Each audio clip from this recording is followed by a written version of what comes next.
Governor DeWine's false alarm illustrates the problems with COVID testing.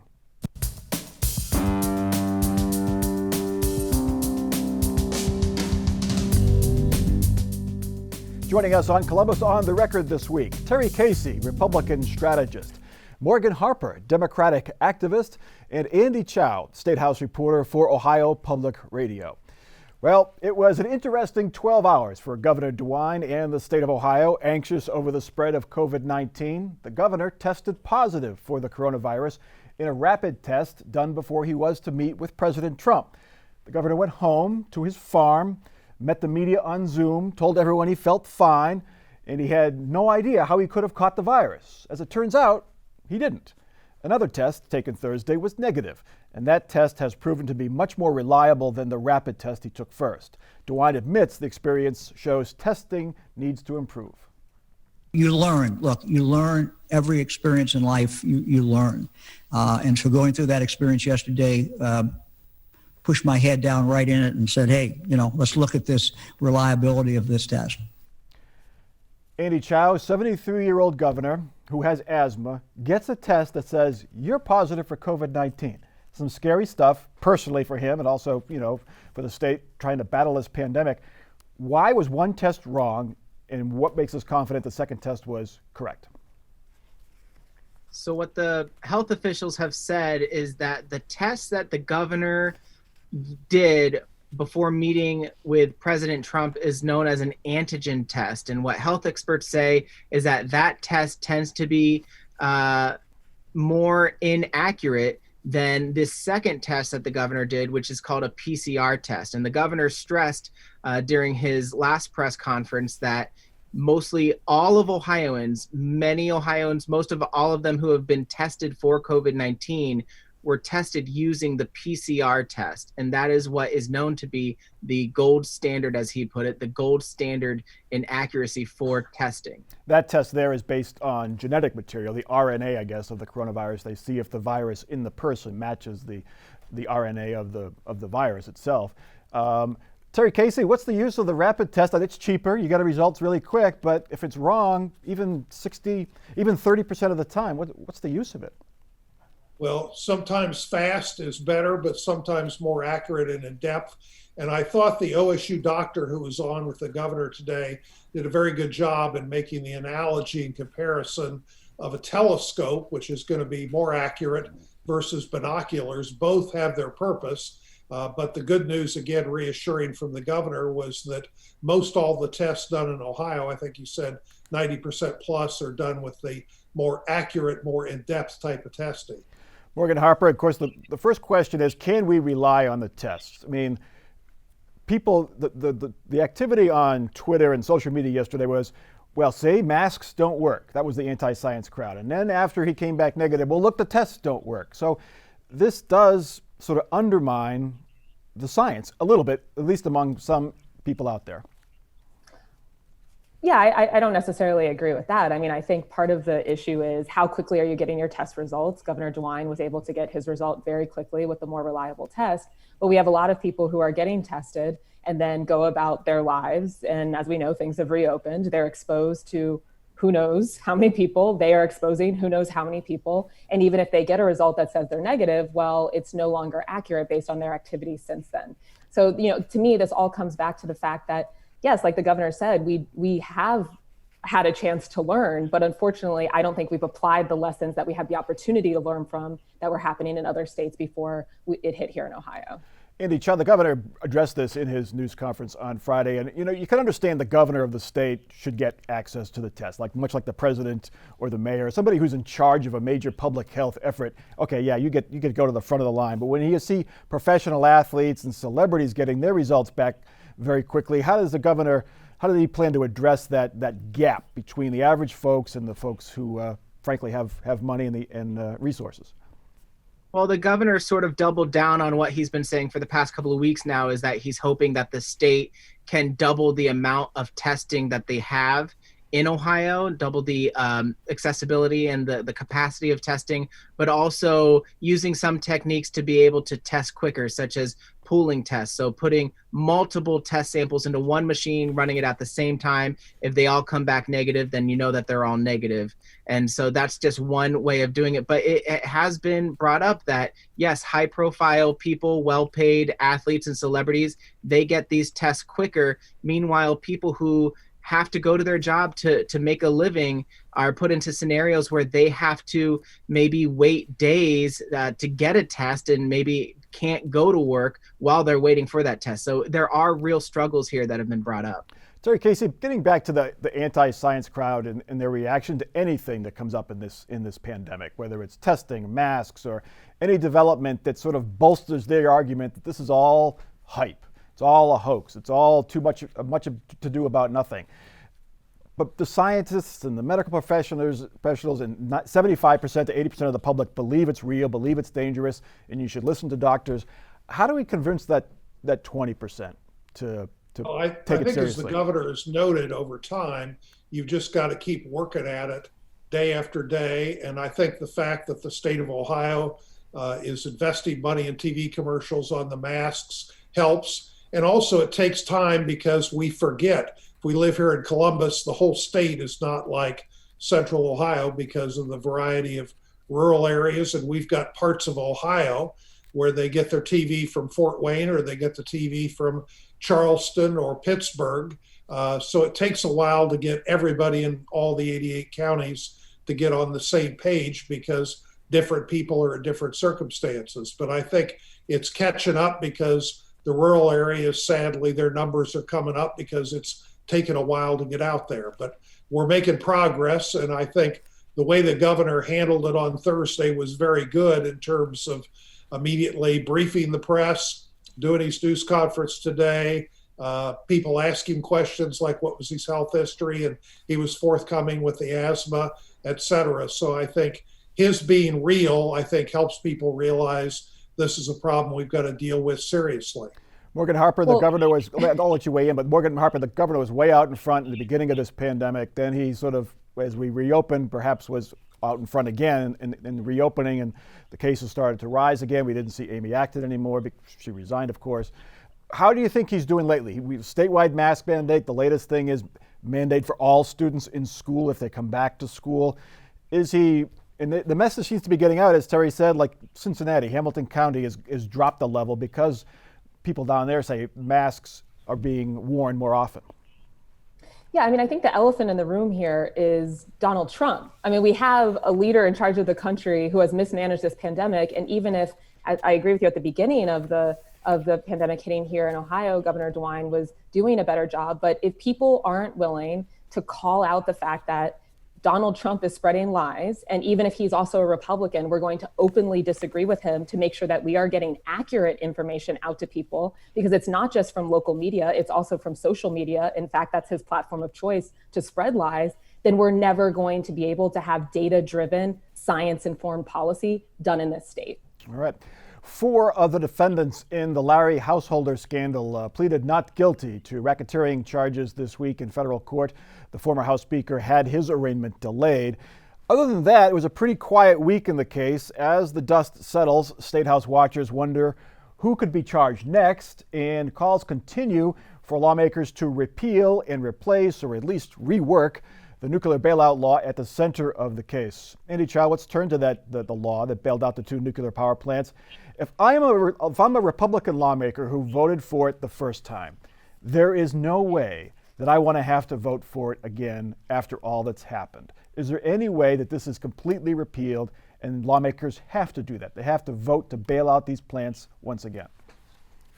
Well, what we're seeing right now is that there's really a fight between 2 different pieces of legislation.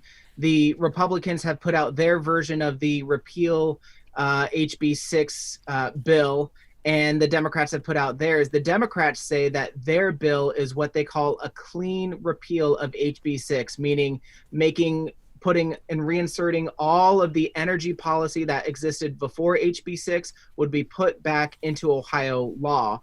The Republican bill, which I'm still reading through, is trying to figure out what might be different. It's according to the opponents and critics of the Republican plan, they say it's not a clean repeal, and it doesn't do enough to just kind of wipe out what HB6 did. Because you got to remember, yes, it was a bailout for Ohio's 2 nuclear power plants, but it also rolled back renewable energy standards, it wiped out energy efficiency standards, and it created subsidies for struggling coal plants. So it did a lot. Terry Casey, to put those energy efficiency standards and the incentives for folks to buy, energy efficient appliances where they get a rebate from electric companies, that's going to mean electric bills will rise if they keep the bailout of the 2 plants as well, which also tacked on a fee to the bills, but that fee was offset by savings and by reducing the energy efficiencies. Is there any way Republican lawmakers vote for a new HB6, a new version of it, that results in a net increase in folks' electric bills? Well, that's the complication. There were subsidies on both sides, green energy and the nuclear, to save those jobs. But then there's questions of who's going to pay, because most people didn't realize for the past number of years they were paying out of their electric bills to subsidize certain interests. So the question is, how do you balance those out? And in putting it together just to pass the House, they went through several different versions because of the variety of opinions, depending upon where you are in the state, because there's people up in northwestern Ohio who don't like the look and the sounds of the wind mills, so to speak. There are people that wanted those out on Lake Erie. So it was complicated to get it together, and it's kind of like Humpty Dumpty. If you bust it up, it's easy to repeal, but how do you put it together and make all the variety of interests in this diverse state approving and going along? So it's liable to take a while to figure out how to put it together, because the average consumer doesn't want to pay more to subsidize certain interests who might like what they like. Yeah, Morgan Harper, Democrats voted for HB6. Now they're going to use HB6 to say there is a culture of corruption at the State House as they launch their campaigns for the fall. Now, some Democrats voted to save the thousands of jobs up there associated with the plants up there in northern Ohio. Do Democrats vote for a new HB6, and what will it take to get them to support a continued bailout of First Energy's subsidiary? Well, I mean, I think first we also need to just address the framing of this. Investing in renewable energy is, one, smart because we have a climate crisis, which is, again, a science-informed position. And two, renewable energy jobs moving forward are going to be jobs that will pay people good wages, and there's an opportunity for growth and career building. And so, I think that actually a lot of people would be willing to support those industries, and we should continue to invest and incentivize investment in the renewable energy sector. The other thing, though, just to make sure that whatever legislation is coming out of the State House represents the interests of the people is, one, that, of course, we get rid of all bribery scandals that are influencing the formulation of these pieces of legislation, but also that our legislators stop taking money from the companies that are trying to woo them, right? First Energy is giving a lot of people donations to their campaigns, and I don't think that's a good recipe for coming up with a policy that best is suited for the people and to have our best interests at heart. Andy Chow, there have been promises of filing new legislation to increase transparency, to try to fix some of the problems alleged to have happened in this case. It's pretty quiet at the State House these days, but any movement there? There's been a lot of talk about that this week. In fact, the supporters of one of the bills that would really force transparency with dark money groups, it's a bipartisan bill. There are Republicans and Democrats signed on to it, and they met with Secretary of State Frank LaRose, the top elections official here in the state, and he basically supported it. So there's that bill is gaining more momentum. This really all goes back to the question of a 501c4 that federal investigators allegedly say was used for the bribery scheme, and nobody knew where Generation Now, that 501c4, was getting all its money. We all had a pretty good idea of where it was getting the money, but it wasn't forced to report those funds. And so this bill and another bill that's been introduced would require reporting for those dark money groups. Terry Casey, Mike, will the Supreme Court allow that? I mean, Citizens United allowed this all to happen. You don't have to disclose who your donors are, because the argument is you should be able to give secretly for fear of retribution. Well, there are people who argue that Citizens United was just a case that allowed for independent expenditures into political campaigns. But the people who are pushing for this bill say that Citizens United had nothing to do with keeping this money a secret. And so Ohio can still move forward with a bill that creates transparency while still allowing for these independent expenditures. Terry? And Mike, people forget that a decade ago, John Huston, when he was state senator, got passed in the state Senate a bill to require more disclosure of those monies. But then in the Democrat House, it got blocked, I think, in 2009 or 10. But now we've had a later U.S. Supreme Court case after Citizens United that makes it in question whether or not states can pass such laws and require that kind of disclosure. So you're going to have to get some legal experts to agree on what you can do, that if you pass something, it'll actually give you the reform you want. All right. Well, and also, I mean, I think it's important to note, getting back to the campaign financing, that, I mean, we have representatives who are taking money in a perfectly legal and disclosed way from corporations like First Energy that influences the decisions they make while occupying these seats. So I'm not totally convinced that, you know, though I'm all for more transparency and all of that, that will solve the problem. Because the fundamental problem is that we have representatives that are influenced by corporations and are not coming to these tables to negotiate legislation completely free to do what's best for us. Yeah. And that's going to take an entirely different cultural shift on both sides of the aisle to do something about that. At least they are capped, and those are public, at least. So at least sunshine helps a little bit there. At least we know who's giving and how they're voting after they've received those donations. It has been a year since gunmen killed 9 people and wounded 27 others in the Oregon district of Dayton. A year since chants and promises.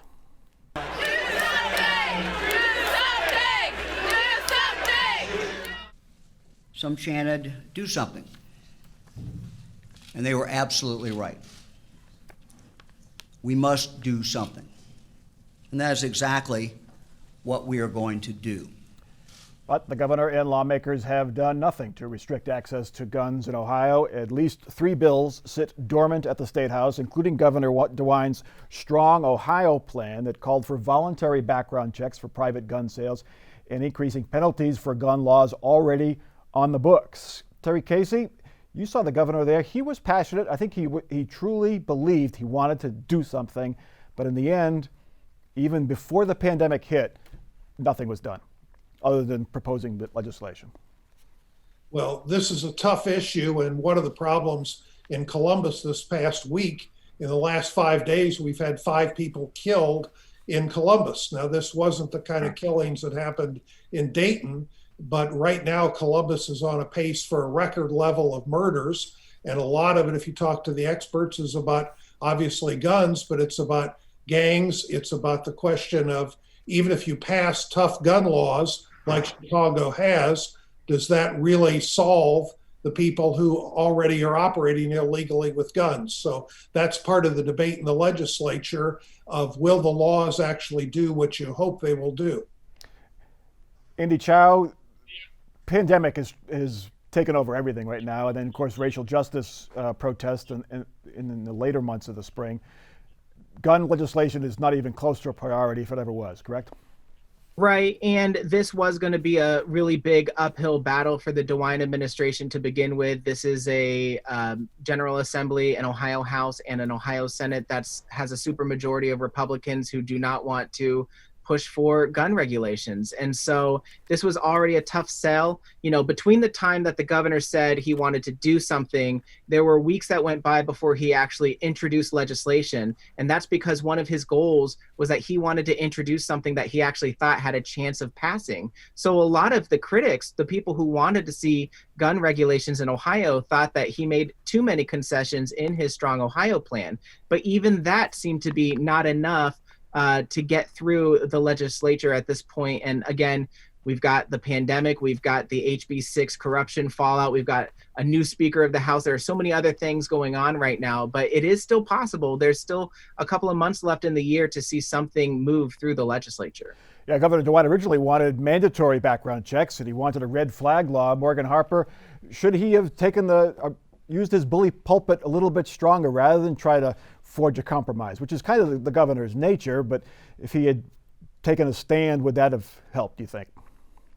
Absolutely. I mean, anyone who knows policymaking knows that you have political windows of opportunity. The biggest barrier often to getting things done is the political will of people paying attention and feeling motivated to support change. And he had that moment and didn't really seize it. And I think, a lot of these things, they're common sense regulations. People know that we need them. We know that they're things that would address the types of weapons that are on the ground that lead to mass shootings. But also, just to come back to something that Terry said with the rise in violence at the community level that we are seeing in Columbus this summer, I mean, that has a lot to do with other societal factors that are going on that are putting our young people in very precarious positions where we have not invested in our communities. And so we have to have a multi-pronged approach, but certainly doing common sense gun regulation is a very important step to limiting these types of mass shootings. Terry Casey, does Bob Cupp change the equation here a bit? I don't think he's shot a television on television. He's a strong supporter of the Second Amendment, but might he be more willing to consider some of the proposals that Governor DeWine has suggested? Well, I've known Bob Cupp since 1984. He comes out of Lima, which is representative of Ohio in some ways because there's a lot of urban issues in Lima, a lot of challenges there. So I think he's sensitive to the crime issues, how you deal with them. But he's got a lot of other things on his plate, and I don't know what will happen next year. And of course, next year, we're potentially the first 6 months of the year, they got to figure out the budget for the next 2 years. So the difficulty is there's a lot of other issues crowding it out, and the crime and gun issue is now blurred because it's not just a person that had mental health problems in Dayton that did crazy things. It's all the other crime and killing that's going on, and how do you deal with all of that? But the common denominator, Terry, is guns. I mean, that's the commonality between all of this is the guns, right? Well, nobody's figured out who's of the 300 million guns in America, which are probably too many, particularly in the hands of bad people. How do you get them out of those hands where they shouldn't have guns? We haven't yet had a state or a city that's figured out how to do that well. All right, our last topic. Columbus voters will get the chance to say whether the city should create a civilian review board for police. Columbus City Council has put a charter change on the November ballot. If approved, it would create a board with subpoena power to investigate police misconduct and police use of force. There's a catch, though. The police union must agree to change how officers are investigated and disciplined. Their current contract would not allow it, but that contract expires in the not too distant future. Morgan Harper, you were active in the protests soon after the death of George Floyd downtown. What do you think of this proposal to put it in the city charter, a civilian review board with investigative power? Well, one, I mean, that caveat that you note is the rub of the situation, right? So if there's not an ability to actually hold officers accountable in incidents of disciplinary misconduct, excessive force, then a civilian review board is not really addressing the issue that prompted a lot of these protests. And it's something similar that we're seeing, a similar kind of carve out in the Reynoldsburg City Council coming to the table with the FOP to create a civilian review board. There's a carve out for incidents of excessive force to be handled by the civilian review board. So this isn't really getting at the issue. And then the other thing to note here is in cities that have already had a civilian review board, incidents of excessive violence and police misconduct continue to occur. Minneapolis, where George Floyd was killed, had a civilian review board. There's been a civilian review board in Cleveland. So at the end of the day, this is a step towards reform, but this is not going to end the issue that we cannot hold officers accountable when they end up killing people. Terry Casey, how big a fight is the mayor in for if he goes to the mat on this with the police union during the contract negotiations? Is there any way the union will agree to a civilian review board with, investigative and subpoena power? Well, one of the things the FOP wants to see is what's the details of how would this work. And people forget right now today, we have a city council of 7 members, 4 of whom are African American, who set the budget and the rules for what happens. And the safety director, who's African American, is a civilian, and he's the ultimate decider when the police chief says, I want to fire somebody, to say whether they should be fired or not. So we've already got a lot of civilian control, but a lot of Democrats forget 2011 was when the Democrats fought against Senate Bill 5, which would have taken away a lot of the protections and due process for police, fire, and teachers. Right. So there's a lot of history, and the question is, how's it going to work? What are the details? We got to get to our off-the-record comments, our final parting shots. And Terry Casey, we'll let you go first. Well, there's this thing called college football, and maybe in the next week we'll find out whether it happens or not. And I think the governor says he's going to make an announcement, but I think college football, high school football, that's going to be the big thing. Next week we'll find out what we have to do or not do this fall. All right, Morgan Harper, you're up next. Yeah, I just come back to the issue that Terry brought up of the community violence and that's happening in neighborhoods throughout Columbus, and this is really our time. I would say as a community, it's been one of the most interesting and hopeful things coming out of the protest, that people are paying attention and really thinking of how to imagine and create a community here that works for everyone living here, including many Black people. So I continue to look forward to engaging in that and building with people. And Andy Chow, 30 seconds. Kanye West, rapper, music producer, fashion designer, filed to run as president in Ohio, backed by some strong ties with a law firm that works with Republican groups. So it'll be interesting to see if he makes it on the ballot. My prediction is if he makes it on the ballot, it ain't going to matter. This is so silly. It is so silly. That is Columbus on the Record for this week. Check us out online. Continue the conversation on Twitter, on Facebook, and you can watch us on demand anytime you want at our website, wosu.org. For our crew and for our panel, I'm Mike Thompson. Have a good week and stay safe.